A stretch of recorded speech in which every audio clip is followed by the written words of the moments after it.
आज के इस सेशन के अंदर हम देखने वाले हैं to determine the resistance per unit length of a given wire by plotting a graph of potential difference versus current. આપેલ તાર માટે વિદ્યુત સ્થિતિમાનનો તફાવત અને વિદ્યુત પ્રવાહ વચ્ચેનો આલેખ દોરી ઓહમનો નિયમ ચકાસવો અને એકમ લંબાઈ દીઠ અવરોધ નક્કી કરવો। इसको हम सिंपल भाषा में बोलते हैं ओम्स लॉ का एक्सपेरिमेंट। ये एक्सपेरिमेंट हम शुरू करें उससे पहले अगर चैनल के ऊपर आप नए हो तो चैनल को सब्सक्राइब करके बेल नोटिफिकेशन प्रेस कर दीजिए। पूरा फिजिक्स केमिस्ट्री बायोलॉजी का प्लेलिस्ट डिस्क्रिप्शन बॉक्स में अवेलेबल है। अगर आपको प्रैक्टिकल नहीं आते हैं तो इतना देख लोगे तो आपके प्रैक्टिकल में अच्छे नंबर आएंगे। और हमने प्रिपरेशन के लिए अलग से व्हाट्सएप ग्रुप बनाए हैं। अगर एक भी व्हाट्सएप ग्रुप में आप नहीं जुड़े हो तो डिस्क्रिप्शन बॉक्स में व्हाट्सएप ग्रुप की लिंक है, जरूर ज्वाइन हो जाइए। सो यस दोस्तों, मेरा नाम है प्रियेश पटेल। आप सबका बहुत बहुत हार्दिक स्वागत है प्रैक्टिकल की ये सीरीज के अंदर। अब ये जो सीरीज है इस प्रैक्टिकल के अंदर हम क्या क्या करने वाले हैं ध्यान से आप देख लेना। सबसे पहले यहाँ पे आपको दिख रहा है कि कितने कितने इंस्ट्रूमेंट की आपको रिक्वायरमेंट रहेगी। सबसे पहला एक वायर है ना, जिसका अननोन रेजिस्टेंस अप्रोक्सीमेटली 10 ओम जितना है।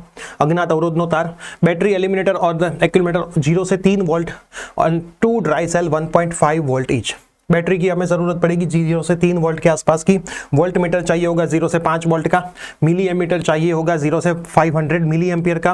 रियोस्टेट चाहिए होगा, प्लग की चाहिए होगी, कनेक्टिंग वायर्स चाहिए होंगे और पीस ऑफ सैंड पेपर जोड़ाण माटेना तार, सादीकर और रियोस्टेटनी जरूर पड़શે।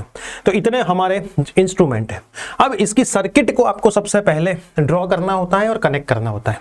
सर्किट के अंदर आपको हमेशा ध्यान रखना है कि बैटरी से आपको शुरुआत करनी है और सर्किट पूरी क्लोज होनी चाहिए, है ना। सर्किट में તમારે हमेशा बैटरी थी चालू करवानो અને આખી सर्किट क्लोज થવી જોઈએ।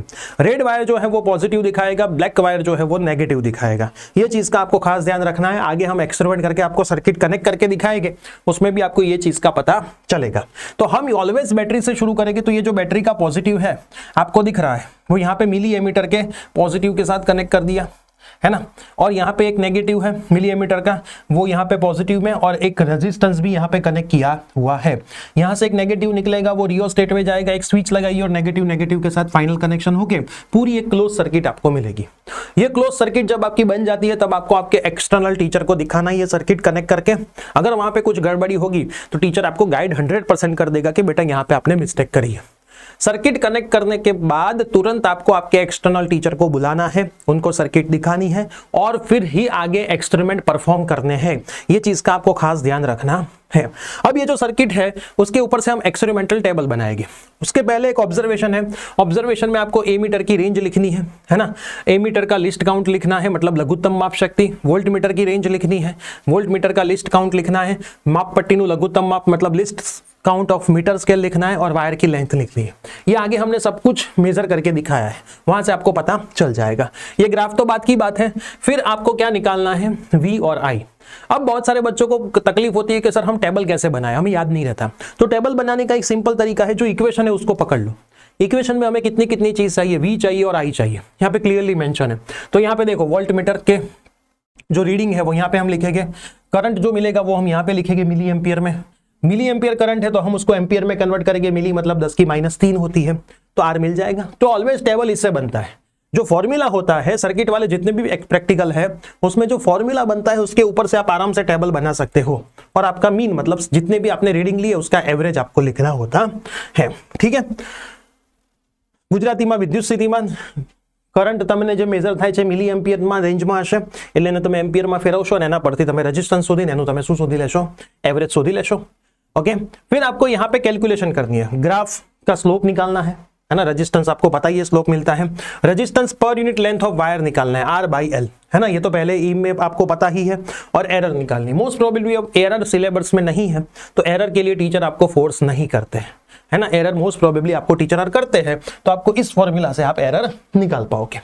ठीक है। उसके बाद आपको जो कैलकुलेशन है वो सारे कैलकुलेशन कर दे हैं। रेजिस्टेंस निकाल देना है, एल निकाल देना है, डेल्टा। ये मैंने आपको आगे बता दिया कि भाई आप पहले तो आर निकाल दोगे 1 स्लोप करके। यहाँ पे क्या आएगा 1 स्लोप। स्लोप बोले तो गुजराती में शू कहवाय बेटा, ढाल। बराबर। स्लोप ने गुजराती में शू कहीशुं, ढाल। आपेल तारनो एकम लंबाई दीठ तमे अवरोध शोधी लेशो, लंबाई एल ने तमे डिवाइड करशो ने પછી એની ત્રુટી તમે આ ફોર્મ્યુલાથી શોધી શકશો। इतने होने के बाद आपको आपके रिजल्ट ऐसे लिख लेने हैं। अब ये ग्राफ भी आपको प्लॉट करना है V और I के कैलकुलेशन के ऊपर से, और ये जो ग्राफ आपका आएगा वो सीधी रेखा आएगा, सुरेखा, स्ट्रेट लाइन, y बराबर mx प्लस c वाला आपका फॉर्मूला आएगा। और अपना जो ग्राफ है V वर्सेस I का, उसका जो स्लोप है, जो ढाल है, ये तमने रेजिस्टेंस की वैल्यू आपे है, मतलब ये सीधी रेखा आपका यहाँ पे स्लोप हो जाएगा। स्लोप बोले तो क्या होता है, tan थीटा होता है।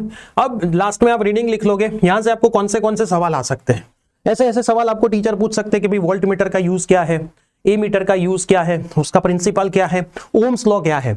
ओम्स लॉ के अंदर V और I को अगर आप चेंज करते हो तो रेजिस्टेंस के ऊपर क्या इफेक्ट होती है ना। What is the function of rheostat का फंक्शन क्या है, what is the resistivity, resistivity मतलब अवरोधकता क्या है ना। तो ये बेसिक सवाल आपको यहाँ पे पूछे जा सकते हैं, जिसको गुजराती में भी मैंने लिख लिया है कि भाई आप R और डेल्टा प्लस और माइनस R करके रिजल्ट लिख लोगे, પછી તમે શું કરશો, ઓહમનો નિયમ શું છે, વોલ્ટમીટરનો સિદ્ધાંત સમજાવો, એમીટરનો સમજાવો, રિયોસ્ટેટનું કાર્ય શું છે, અવરોધકતા એટલે શું, આ બધા તમને પ્રશ્નો આની અંદર પૂછી શકે છે। તો સૌથી સહેલો एक्सपेरिमेंट, सबसे आसान एक्सपेरिमेंट वो ये ओम्स लॉ है ना। तो इतना आपको करना है। अभी मैं आपको सीधे ले चलूंगा स्क्रीन के ऊपर, जहां पे आपको पूरा एक्सपेरिमेंट समझाया होगा, है ना, कैसे एक सर्किट कनेक्ट करनी है, कैसे रीडिंग लेने हैं, वो सारी चीजें आपको दिखाई होगी। तो सबसे पहले वो भी हम उसको देख लेते हैं। ओके, तो सबसे पहले हम बेटा क्या करेंगे, हमको फाइंड करना है unknown resistance of a wire using Ohm's law. तो सबसे पहले आपको क्या करना होगा, आपके पास एक सर्किट डायग्राम है जो आपने अपने मैनुअल में भी लिखा होगा, और अगर आपके पास लैब जर्नल है तो उसमें भी आपने लिखा होगा। तो हम आज कनेक्शन करके देखते हैं। सबसे पहले क्या करना होता है, बैटरी का जो पॉजिटिव है वो एमीटर के पॉजिटिव में जाएगा, बैटरी का जो नेगेटिव है वो रियोस्टेट के ऊपर वाले टर्मिनल में जाएगा, जो कि होता है वेरिएबल टर्मिनल। रियोस्टेट हमारे को सर्किट को पूरा करना होता है, जो हमने पढ़ा हुआ है किसके अंदर, किरचॉफ लॉ के अंदर। यहाँ पे रियोस्टेट का जो नीचे का टर्मिनल जो यहाँ पे होता है उसको हम कहाँ ज्वाइन करेंगे, अननोन रेजिस्टेंस के एक टर्मिनल के साथ। अननोन रेजिस्टेंस में निकला हुआ एक दूसरा टर्मिनल कहाँ जाएगा, वोल्ट मीटर के नेगेटिव के साइड। अब हमको करना क्या होता है, अब दूसरी चीज जो आपने यहाँ से लिया हुआ था बैटरी का पॉजिटिव, वो ए मीटर के पॉजिटिव के साथ, और बैटरी का जो नेगेटिव है वो अननोन रेजिस्टेंस के नेगेटिव के साथ जाएगा, और एक वोल्ट मीटर का जो पॉजिटिव है वो कनेक्ट हो जाएगा अननोन रेजिस्टेंस के साथ। तो ये हो गई आपकी सर्किट डायग्राम। अब आपको इसमें क्या करना होता है, यहाँ पे आपके पास अगर आपके पास ऐसी बैटरी होती है जिसके अंदर 0, 2 volt, 4 volt, 6 volt, 8 volt, 10 volt और 12 वोल्ट, तो यहाँ पे रियोस्टेट तो सिर्फ क्या काम करेगा, सिर्फ स्टेबलाइज करने के लिए। आपको क्या करना होगा, यहाँ से 0 वोल्ट, 2 वोल्ट, इस तरह से अगर आप जैसे ही शुरू कर दोगे तो उस तरह से आपको यहाँ से रीडिंग मिलना शुरू हो जाएगा। जिस तरह से आप 2 वोल्ट करोगे तो उसके रिगार्डिंग यहाँ पे ए मीटर में है उसका रीडिंग मिल जाएगा, और उसके साथ साथ में आपका वोल्ट मीटर का रीडिंग मिल जाएगा। क्लियर, बहुत आसान सा प्रैक्टिकल है। अब सबसे पहले आप देखोगे ऑब्जर्वेशन टेबल के अंदर क्या क्या चीज आती है। तो सबसे पहले हम देखते हैं रेंज ऑफ ए मीटर, जो कि लिखा हुआ है 0 milliampere to blank milliampere. तो आपको देखना क्या होता है, सबसे पहले आप जाओगे मिली एम्पियर के अंदर, यहाँ पे आप देख सकते हो 0 से लेके 6 मिली एम्पियर तक उसकी रेंज है। तो हमारी रेंज कितनी हो गई, 0 टू 6 मिली एम्पियर।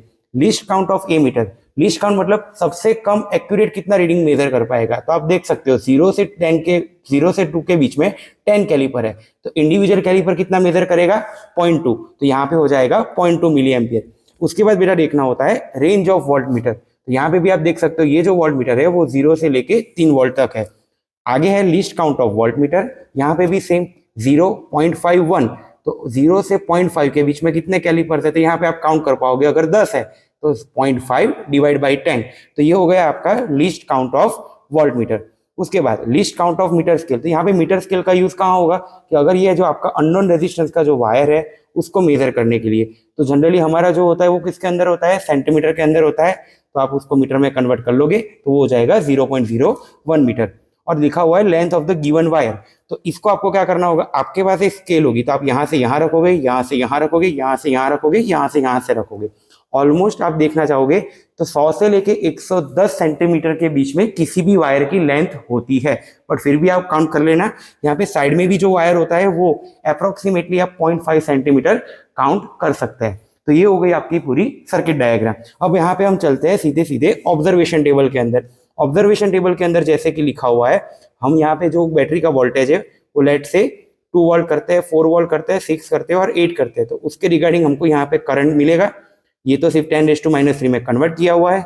यहाँ पे तो जैसे हमको पता है ओम्स लॉ में जो रेशियो होता है V/I वो आपको आएगा, तो यहाँ पे आपने 4 या 5 रीडिंग आपको लेने होते हैं, वो रीडिंग लेने के बाद आप एक बार जो आपके प्रैक्टिकल एग्जामिनर है उनको एक बार दिखाओगे। जैसे ही वो कंफर्म करते हैं, यहाँ पे आप क्या लिख दोगे, उसका एवरेज, आपका जो 4 या 5 रीडिंग आएगा उसका आप क्या लिख दोगे, एवरेज। और आगे जाके हमको पता है कि जो V अगेंस्ट I का ग्राफ होता है फॉर द ओम्स लॉ, वो क्या होता है, स्ट्रेट लाइन। तो उसके अकॉर्डिंग आपको ये ग्राफ प्लॉट करना होता है। ये एक चीज हमने और थियरी में पढ़ा हुआ है कि ये जो रेजिस्टेंस है 1 स्लोप जो लिखा होता है, तो यहाँ से आपको क्या मिल जाएगा, उसका ओम। पर यहाँ पे अगर आप एम में देखोगे तो आपको ढूंढना क्या है, रेजिस्टेंस पर यूनिट लेंथ। तो जो आपका रेजिस्टेंस को जो ओम में आएगा वो, और आपके जो लेंथ है, वायर की लेंथ होती है, जो कि मैंने बोला है 100 से 110 के बीच में होती है, फिर भी आप काउंट कर सकते हो, वो आप यहाँ पे लिख सकते हो। यहाँ पे एरर की चीजें लिखी होती है, बट जनरली अब आपके प्रैक्टिकल में एरर लिखने की जरूरत नहीं होती है, क्योंकि वो जो एरर वाला टॉपिक है वो एनसीईआरटी में से निकल चुका है। रिजल्ट के अंदर भी आपको क्या लिखना होता है, यहाँ पे आपको resistance per unit length of the wire, तो आपने आर ऑलरेडी लिखा होगा, और प्लस और माइनस डेल्टा ऑन करके तो आपको ये मिल जाएगा उसका रिजल्ट। बस इतना होता है आपका फर्स्ट प्रैक्टिकल खत्म। ये बहुत आसान होता है। आपके 2 घंटे के प्रैक्टिकल में आपको 1 घंटा किसमें मिलेगा, इस प्रैक्टिकल को मिलेगा, और एक प्रैक्टिकल आपका फिर बाद में होगा। सो दोस्तों, आपने पूरा देख लिया कैसे सर्किट कनेक्ट करनी है, कैसे रीडिंग लेने हैं और कैसे टेबल में लिखना है। तो आई होप अब आपको ये प्रैक्टिकल के अंदर कोई भी दिक्कत नहीं होगी। आपके मैक्सिमम फ्रेंड्स में ये प्रैक्टिकल को जरूर शेयर करिए, लाइक करिए, शेयर करिए, सब्सक्राइब करिए और प्रैक्टिकल के सारे सेशन देखते रहिए। ठीक है, मिलते हैं, बाय बाय, टेक केयर।